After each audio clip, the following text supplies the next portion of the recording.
Ici, la voix de l'Amérique.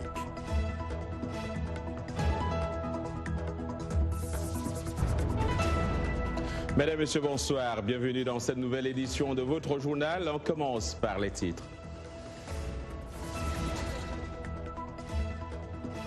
La vague de xénophobie ne faiblit pas d'Afrique du Sud. Parmi les pays touchés, le Nigeria qui a décidé de rapatrier plus de 600 de ses ressortissants. Il est venu, il a prêché et il repart. Le pape François a bouclé sa tournée africaine ce lundi par l'île Maurice où l'attendaient de milliers de personnes.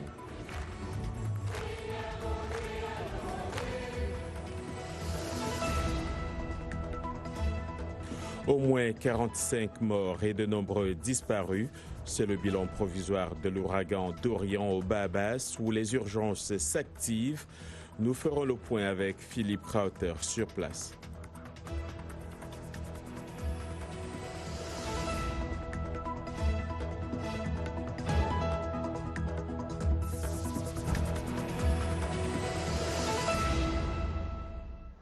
Bonsoir à tous. Près de 600 Nigérians doivent être rapatriés après la vague de violences xénophobes qui a fait 12 morts depuis la semaine dernière en Afrique du Sud. L'annonce a été faite ce lundi par le consul du Nigeria à Johannesburg. Cette situation a provoqué de fortes tensions diplomatiques entre les deux géants africains. Faisons le point avec Blanche Sano. Ce matin à Johannesburg, ils sont environ 600 Nigérians à s'être présentés au consulat pour demander à être rapatriés dans leur pays, selon les responsables diplomatiques en Afrique du Sud.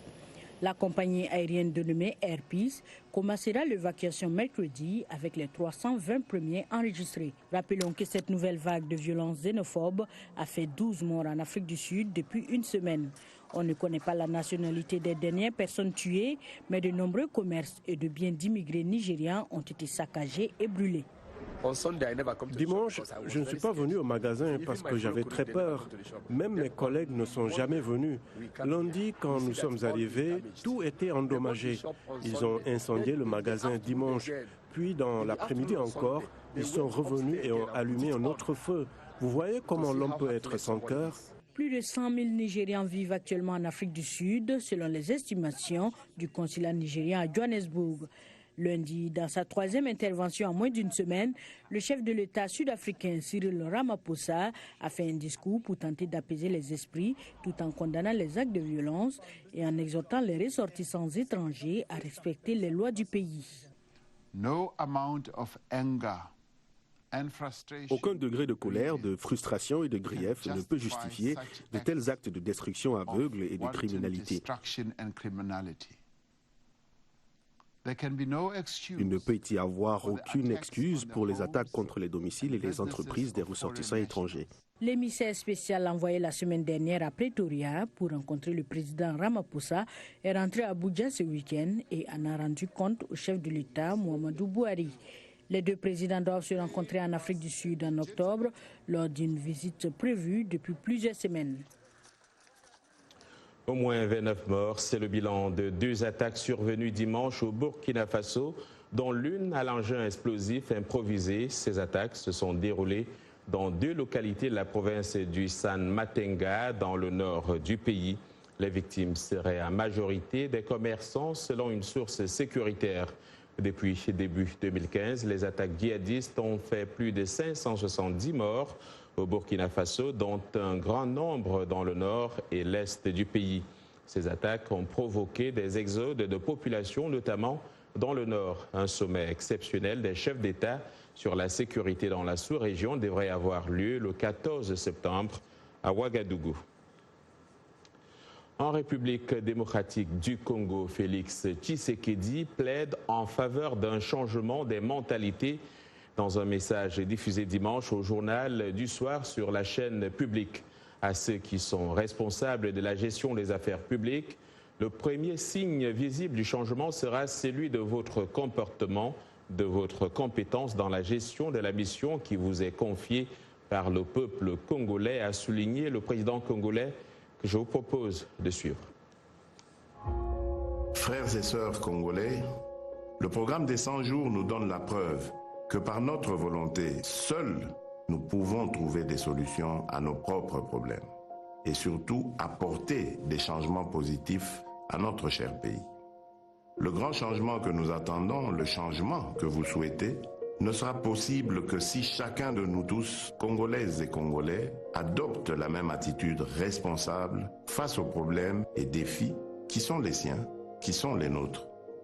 Le vrai changement commence par chacun et chacune d'entre nous. Nous devons changer et incarner le changement partout où nous sommes pour que le pays évolue. Aussi petit soit l'impact de l'action que vous pouvez prendre là où vous êtes, elle reste importante pour atteindre l'objectif, le changement. Le chef rebelle sud-soudanais Riek Machar est arrivé lundi à Djouba pour sa première venue en un an dans la capitale où il a rencontré le président Salva Kiir pour discuter de paix et des conditions de sécurité. Machar, qui vit en exil à Khartoum, est arrivé dans un avion soudanais précédé par 2 autres appareils transportant une large délégation d'une 60aine de personnes. Le Soudan du Sud a sombré dans la guerre civile en décembre 2013, 2 ans après son indépendance du Soudan, lorsque Salva Kiir a accusé Riek Machar, alors son vice-président, de fomenter un coup d'État. Après le Mozambique et Madagascar, le pape terminait aujourd'hui sa tournée africaine d'une semaine par une visite éclair à Maurice. Et pour l'occasion, des milliers de personnes se sont rassemblées dans la matinée pour célébrer une messe. Salwa Jafari. Les Mauriciens sont venus nombreux au monument Marie-Reine de la Paix, 30 ans après la visite de Jean-Paul II sur cette île de l'océan Indien. C'est une grande occasion qu'on a eue pour notre île et en même temps on sait que les papes savent quelle est la cause des Sargossiens. C'est pour ça qu'on est là, pour les accueillir avec la joie et prier ensemble avec toutes les autres familles mauriciennes. Le pape François a insisté sur l'écoute des jeunes qu'il faut sauver du fléau de la drogue qui sévit dans cet état insulaire. C'est une chose difficile à dire, mais malgré la croissance économique que votre pays a connue au cours des dernières décennies, ce sont les jeunes qui souffrent le plus. Ils souffrent du chômage, ce qui crée non seulement une incertitude quant à l'avenir, ils ne croient pas qu'ils jouent un rôle important dans votre histoire commune. Le pape argentin achève ainsi une tournée qui l'aura mené au Mozambique et à Madagascar, où il a mis en garde contre la déforestation, la corruption et les inégalités. Direction la Côte d'Ivoire pour parler de l'alphabétisation et notamment du lancement des activités de l'Association des promoteurs et animateurs des centres d'alphabétisation et de l'éducation non formelle. Un lancement intervenu hier à Grand-Bassam à l'occasion de la Journée internationale de l'alphabétisation. Voyons cela dans ce reportage de Kofi Akesse et Gildas Mahan. Le récit est de Claire Morin-Gibour. À Grand-Bassam, c'est la rentrée des classes. C'est également la pré-rentrée scolaire pour les animateurs des centres d'alphabétisation et d'éducation non formelle. Depuis 24 ans, ces bénévoles vont permettre à des enfants issus de milieux vulnérables de réintégrer le cursus scolaire ordinaire. Leurs cours vont aussi bénéficier à des adultes qui deviendront plus autonomes. Nous franchissons la barre des 500 apprenants par an. Ça aussi entre 600 et 700. Nous avons reçu pas mal de visites, venir s'enquérir de l'expérience parce qu'elle était très bonne et elle leur a inspiré pas mal d'initiatives. Ces cours sont dispensés à travers une dizaine de centres répartis sur toute l'étendue de la commune et s'étend progressivement dans la région du Sud Comoé, comme le souhaite M. Hakim Moïse, responsable du suivi des centres d'alphabétisation. Quand ces enfants ont de bonnes moyennes, nous les envoyons au sein de l'IEP qui les met vraiment dans les écoles classiques. Les résultats sont excellents et puis satisfaisants. Cette année 2019, il y a un qui m'a accosté il n'y a pas longtemps qui vient d'obtenir son bac. L'animateur Éric Yao en est certain. L'opportunité de développement pour la Côte d'Ivoire est réelle, mais nécessite une meilleure implication de l'État. On aurait souhaité que l'État s'imprègne plus de la chose, puisque ceux qui tiennent l'économie du pays, ce sont les analphabètes. Donc si on éradique ce fléau-là, nous allons avancer mieux dans le développement. En Côte d'Ivoire, où seuls 53% des hommes et 32,5% des femmes savent lire et écrire, Bassam fait figure de modèle dans la lutte contre l'illettrisme. En Libye, le gouvernement d'union nationale continue de dénoncer la position hostile des Émirats arabes unis qui ont accueilli un officier des forces rivales loyales au maréchal Haftar qui tente depuis 5 mois de conquérir Tripoli. Le général Ahmed Al-Mesmari, porte-parole de l'autoproclamée armée nationale libyenne de M. Haftar, a tenu une conférence de presse samedi aux Émirats durant laquelle il a affirmé que la solution militaire est la meilleure solution pour restaurer la sécurité et rétablir la loi en Libye et que la bataille pour Tripoli est dans sa phase finale.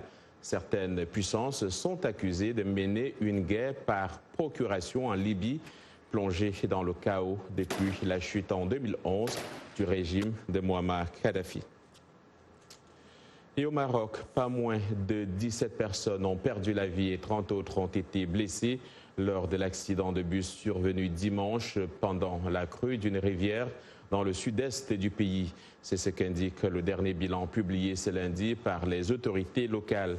Le bus de liaison régionale s'est renversé en traversant un pont près du village d'El Hang à la suite de crues causées par des pluies diluviennes. Les recherches se poursuivent pour retrouver d'autres victimes éventuelles. Ajoutons qu'en 2014, des inondations liées à des pluies torrentielles avaient fait une 50aine de morts et des dégâts considérables dans le sud du Maroc. Aux Bahamas, l'ouragan Dorian a fait au moins 45 morts. On est par ailleurs toujours sans nouvelles de nombreux habitants. C'est ce qui ressort du bilan provisoire actualisé annoncé par la police de l'archipel. Le pays reste plongé dans un grand chaos et la phase d'urgence n'y est pas terminée. La priorité étant d'évacuer les sinistrés des îles les plus dévastées. Faisons le point avec Philippe Crowther qui se trouve à Nassau, la capitale. Il s'agit d'une situation dramatique sur ces deux îles, sur les îles d'Abacos et Grand Bahama, avec des centaines de personnes qui sont toujours portées disparues, avec des centaines et même des milliers de personnes qui veulent toujours être évacuées de cette île vers là où je me trouve, vers la capitale Nassau des îles Bahamas. J'ai passé une journée entière sur place à Marsh Harbour, c'est la petite ville la plus importante sur l'île d'Abacos, une ville totalement détruite et une situation presque incompréhensible sur place, avec des arbres sans feuilles, avec des voitures, des camions, des bateaux, des conteneurs dans les jardins des personnes à des centaines de mètres d'où ils se trouvaient auparavant. Alors sur place, on trouve des gens qui veulent rester, très peu de monde qui veut rester et beaucoup de personnes qui sont désespérées et qui veulent sortir de ces îles le plus vite possible. Les raisons sont très claires. Il n'y a pas d'électricité sur place, il n'y a pas d'eau courante, la communication aussi est très très difficile en ce moment. Et avec ces centaines de personnes qui sont portées disparues, il y a une peur très claire, très concrète. On a peur que ce bilan de morts pourrait s'alourdir de manière assez grave. Merci Philippe. Le Premier ministre britannique Boris Johnson tentait de convaincre ce lundi les députés très réticents d'approuver des élections législatives anticipées. Ultime tentative pour mettre en œuvre sa stratégie d'un Brexit à tout prix avant la suspension du Parlement pour 5 semaines. Selon le porte-parole du 10 Downing Street, le Parlement britannique sera suspendu jusqu'au 14 octobre, 2 semaines avant la date prévue pour le Brexit. Ce lundi, la reine Elisabeth II a de son côté formellement approuvé la loi qui contraint le gouvernement britannique à solliciter un report du Brexit auprès de l'Union européenne. Vous regardez Le Monde aujourd'hui en direct de Washington sur VOA Afrique.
Le Monde aujourd'hui sur VOA Afrique, les titres de cette seconde partie de votre journal.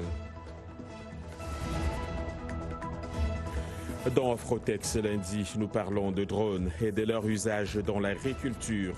Toute chose qui pourrait changer la situation de la sécurité alimentaire sur le continent.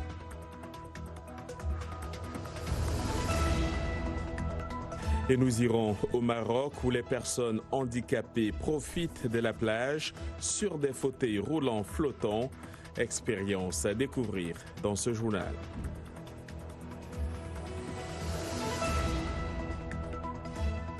En sport, des pistes aux pelouses. Caster Semenya change de cap. L'athlète sud-africaine s'est engagée avec un club de football.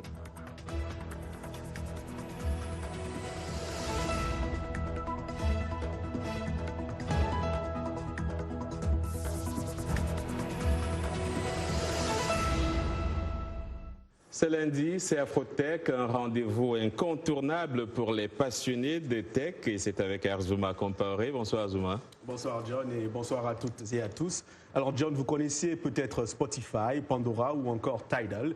Eh bien, dorénavant, il faudra rajouter à la liste le tout premier service de musique en streaming africain, créé par l'entrepreneur nigérian Chika Nwaogu il y a juste quelques mois. Le service Play Free possède une bibliothèque de plus de 50 millions de chansons et 2 millions d'artistes. Il est actuellement le plus grand service de streaming de musique africaine en termes de taille de catalogue.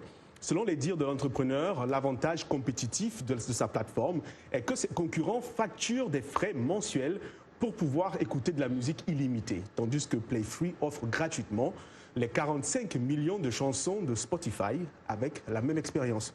Alors, ce qu'il faut savoir aussi, c'est que Play Free veut être plus qu'un simple service de streaming en ligne, de musique en ligne, en aidant les artistes africains à monnayer leur créativité facilement et librement. On va pouvoir danser maintenant sans arrêt avec la musique africaine. Arzouma, chaque lundi, un focus de la semaine. Tout à fait, John. Alors, on s'intéresse aujourd'hui aux drones, plus exactement à leur usage dans l'agriculture en Afrique. Les délégués réunis à Accra à l'occasion d'un sommet sur la transformation de l'agriculture en Afrique ont d'ailleurs misé sur son évolution pour changer la situation de la sécurité alimentaire sur le continent.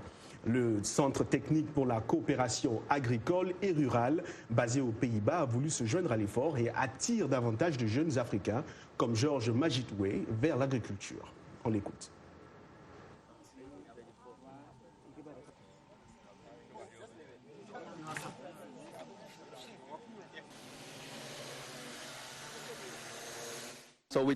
Nous travaillons généralement avec des coopératives paysannes, des groupements d'environ 300 agriculteurs. Et c'est grâce aux coopératives qu'ils peuvent bénéficier de nos services. Le drone recherche tout ce qui est maladie ou problème d'irrigation, des choses de ce genre.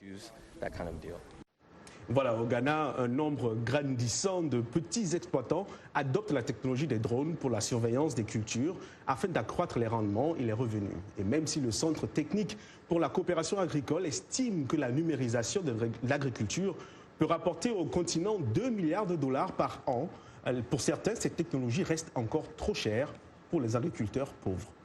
Alors, qui dit Afrotech dit folie d'invention. Arzouma, de quelle folie parlons-nous cette semaine? Alors, John, on parle d'impression 3D. Aujourd'hui, il est possible d'imprimer quasiment tout type d'objets à base de tout type de matériaux, au grand bonheur des créateurs d'objets 3D. On retrouve ainsi des objets à base d'argile, de sel, de plastique, de pneus, de ciment, de bois, de sucre et même, tenez-vous bien, de cendres de défunts. Et en Californie, il existe désormais une botterie dont le nom est une contraction de robot et poterie. En effet, c'est un endroit où l'on peut soi-même imprimer de la poterie. Comment est-ce possible? Eh bien, l'imprimante 3D dispense de l'argile à travers un embout spécial en utilisant une technique d'enroulement filamentaire, ouvrant ainsi la porte à toutes sortes d'imaginations. Avec ça, mes oncles potiers au Burkina Faso n'ont qu'à bien se tenir. En tout cas, John, le marché des matériaux d'impression 3D tourne à plein régime. Les spécialistes prévoient d'ailleurs qu'il atteindra une valeur de près d'1,5 milliard de dollars courant 2020. Et à présent, John, j'aimerais vous faire découvrir un tablier qui sort de l'ordinaire. Alors, les vidéos de cuisine en ligne sont un outil indispensable pour les chefs à la maison. Mais l'utilisation d'un appareil mobile dans la cuisine peut être compliqué. Une étudiante de l'Université de New York a résolu le problème en transformant le tablier traditionnel en télécommande pour appareil. Le reportage est de Tina Trent. Je vous fais le récit. Anna Oh est une novice en cuisine. Elle fait donc ce que beaucoup font pour améliorer leurs compétences culinaires, regarder des vidéos en ligne. Mais c'est souvent très compliqué. Ce n'était pas pratique de toucher mon iPad fréquemment avec ma main grasse. Oh a proposé une solution main libre qu'elle appelle le contrôleur de recettes. C'est un prototype de tablier intelligent qui permet aux utilisateurs de naviguer en ligne sans toucher d'écran. Vous pouvez utiliser ce tablier comme télécommande pour contrôler votre contenu vidéo pendant la cuisson. Le tablier utilise un microconducteur Arduino, un ordinateur monopuce doté de la connectivité Bluetooth. Tout est connecté. Cela ressemble à un tissu normal, mais en réalité, c'est un tissu conducteur qui me permet de le programmer. Le tablier repose sur l'utilisation de matériaux alternatifs pour créer des circuits électriques au lieu des méthodes traditionnelles telles que le câblage et la soudure, facilitant ainsi leur intégration dans les tissus et les vêtements. Chaque tissu est programmé avec une fonction différente et lorsque l'on tape dessus, cela met en pause, lit les vidéos ou les rembobine. Besoin d'augmenter le volume, il suffit de glisser cette tirette vers la gauche ou vers la droite. La corde sur laquelle elle est suspendue est conductrice. O envisage d'intégrer des commandes vocales, mais la technologie s'avère moins utile en cuisine. Hey Alexa, hey Siri, arrête la vidéo. Est relativement long, mais il est plus simple de tapoter. Pour O, les meilleures créations sont à la fois design et technique. Le module électronique se détache de sorte que le tablier puisse être mis au lavage. Et c'est une recette avec de délicieux résultats. Voilà, c'est tout pour Afrotech. On se retrouve lundi prochain. Merci Herzuma Kompori. On n'arrête pas la technologie. Alors, et on retrouve Yacouba Ouedraogo dans sa revue de l'actualité sportive. Bonsoir Yacouba. On commence par le ballon rond. Bonsoir John et bonsoir à tous. On connaît les premiers qualifiés des éliminatoires, des préliminaires en éliminatoire du mondial 2022. Ça passe pour l'Éthiopie après un match nul, un but partout au Lesotho. Pour la Guinée équatoriale également qui a dominé le Soudan du Sud 1-0. Et pour le Libéria, pourtant battu 1-0 en Sierra Leone, les Lone Stars avaient remporté le match aller 3-1. Le Burundi au tapis, donc les Hirondelles ont été éliminées après les tirs au but en Tanzanie. La suite, c'est pour demain avec les 10 dernières affiches dont Togo, Comores, Soudan, Tchad et Rwanda, Seychelles. À suivre également demain les matchs retour des éliminatoires de la CAN des moins de 23 ans. Et après son match nul, un but partout à domicile, le Maroc fera face au Mali à Bamako. Pour la rencontre retour, un match nul pas très rassurant pour le coach Patrice Baumel que nous suivons. Pas le meilleur des résultats, ceci dit, c'est comme si c'était un 0-0. Il nous faudra marquer à Bamako et pas encaisser de but. L'équipe du Mali a une certaine maturité, ce sont des joueurs qui se connaissent, on le voit dans les mécanismes, les automatismes, mais on a un match retour et on va vendre très cher notre peau parce qu'il y a eu quelques messages sur le terrain de deuxième mi-temps, il va falloir y aller, faire un match d'hommes. Et je pense que les garçons, sur la deuxième mi-temps, ils ont vu qu'il faut être des hommes de la première mi-temps à la deuxième. En basketball, qui l'aurait cru? La Grèce du MVP de la NBA, Giannis Antetokounmpo, ne verra pas le top 8 du mondial de basket après sa victoire insuffisante sur la République tchèque, 84-77. Les Grecs avaient besoin de l'emporter avec 12 points d'écart pour passer, c'est raté. Les quarts de finale opposeront mercredi les États-Unis à la France et l'Australie à la République tchèque. Demain, l'Espagne affrontera la Pologne et la Serbie défiera l'Argentine. Côté africain, en s'inclinant devant la Jordanie 79-77 en match de classement, eh bien le Sénégal concède non seulement son 5e revers en autant de sorties, mais rate aussi la qualification au tournoi qualificatif aux Jeux Olympiques de Tokyo 2020. Tennis, Rafael Nadal a remporté son 4e US Open, son 19e tournoi du Grand Chelem. Il a battu en finale le Russe Daniil Medvedev. L'Espagnol numéro 2 mondial devient ainsi l'égal de John McEnroe avec ses 4 titres à un trophée du record de l'ère moderne détenu, entre autres par Roger Federer. Chez les dames, la prodige canadienne Bianca Andreescu, 19 ans seulement, a remporté le trophée devant l'américaine Serena Williams, qu'elle prive ainsi d'un 24e titre record en Grand Chelem après un match tendu sur la fin qu'elle a enlevé 6-3, 7-5. Andreescu, 15e mondial, a éclaté donc sur le circuit cette année en décrochant 3 titres et désormais monte au 5e rang. Et puis, John l'annonçait en titre, en athlétisme, la double championne olympique sud-africaine Caster Semenya va échanger ses chaussures de course contre celles de football. Dès l'année prochaine, la double championne donc olympique a signé avec un club féminin de Johannesburg. Suivez. Caster Semenya, 28 ans, a signé pour le club de Janine Van Wyk FC. Toutefois, la double médaille d'or olympique ne peut pas encore jouer en match officiel car les délais d'inscription sont dépassés pour cette saison. L'athlète hyperandrogène dit en avoir marre de la nouvelle réglementation de l'I2AF qui impose aux athlètes féminins hyperandrogènes de suivre un traitement pour faire baisser leur taux élevé de testostérone. Ce que rejette la Sud-Africaine qui ne pourra donc pas défendre son titre sur 800 mètres aux mondiaux de Doha à la fin du mois. Désormais, elle a le football en ligne de mire et sa non-inscription cette saison en Sasol League ne l'empêche pas de s'entraîner pour un début dans le sport roi en début 2020. Semenya marche ainsi dans les pas de la star jamaïcaine Usain Bolt qui avait effectué un essai avec un club de football australien après avoir mis un terme à sa carrière de sprinter, mais il n'avait pas réussi à obtenir un contrat. Postant sur Twitter, la championne sud-africaine a écrit qu'elle est impatiente d'effectuer ce voyage. Voilà, c'est tout pour les sports. On se retrouve demain. Et bonne chance à elle donc. Au Maroc, une initiative vise à aider les visiteurs handicapés à nager sur la plage de la ville de Tanger, au nord du pays. Elle a été lancée en 2015 par l'association caritative Al-Sahil, équipée de fauteuils roulants flottants qui sont alignés le long du rivage. Une équipe de bénévoles aide ainsi les handicapés à se baigner en toute sécurité dans la mer. Blanche Sanou nous en dit plus. Sur une rampe construite pour faciliter l'accès à l'eau, les volontaires accompagnent les nageurs assis dans des fauteuils roulants. Une fois dans l'eau, les chaises flottent et chaque nageur est entouré de volontaires pour assurer sa sécurité au grand bonheur des handicapés. En toute honnêteté, j'aime la plage d'Alia parce qu'elle occupe la première place au niveau national. Elle offre un équipement de natation portant le signe bleu pour les personnes handicapées. Et franchement, ici, vous pouvez nager comme tout le monde. Il n'y a pas de différence. Merci aux volontaires qui nous aident. Installée sur la plage, Barara fait signe à sa fille assise dans un bateau gonflable. Elle est entourée par une équipe de volontaires.